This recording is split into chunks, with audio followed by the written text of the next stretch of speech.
Guys ఒక్కసారి imagine చేసుకోండి, మీరు చేయని తప్పుకి మీ లైఫ్లో ప్రీషియస్ 20 ఇయర్స్ జైల్లోనే గడపాల్సి వస్తే వినడానికి చాలా భయం వేస్తుంది కదా. కానీ రీసెంట్గా ఆగ్రాలో ఒక వ్యక్తికి సరిగ్గా ఇదే జరిగింది. అసలు ఈ 20 ఇయర్స్ నరకం తర్వాత అతను బయట ప్రపంచంలో అడుగుపెట్టినప్పుడు ఏం జరిగిందో తెలుసా?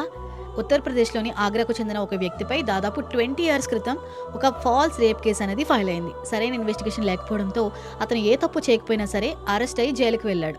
అలా ఏకంగా 2 డికేడ్స్ ఆ 4 గోడల మధ్య గడిపేశాడు. రీసెంట్గా ఒక అడ్వకేట్ ఈ కేసుని చాలా మీద తీసుకున్నాడు. పాత రికార్డ్స్ అన్ని రీఓపెన్ చేశాడు. ఆ పాత డాక్యుమెంట్స్, విట్నెస్ స్టేట్మెంట్స్ అన్ని క్షుణ్ణంగా స్టడీ చేస్తే అసలు విషయం బయటపడింది.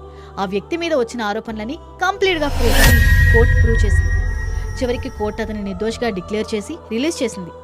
అతను జైలు గేట్ దాటి బయటకు వచ్చి తన ఫ్యామిలీని హగ్ చేసుకున్న వీడియో మాత్రం నిజంగా హార్ట్ బ్రేకింగ్గానే ఉంది. ఇన్నేళ్ళు తనలో ఉన్న బాధంతా ఒక్కసారిగా కన్నీళ్ళుగా మారిపోయింది. It's so emotional and heart touching. మనం స్టార్టింగ్లో అనుకున్నట్టు అతనికి ఇప్పుడు న్యాయం అయితే జరిగింది, కానీ అతను కోల్పోయిన ఆ 20 గోల్డెన్ ఇయర్స్ ఎవరు తిరిగిస్తారు?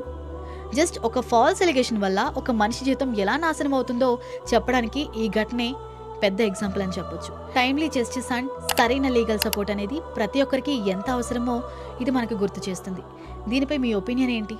కామెంట్ చేయండి.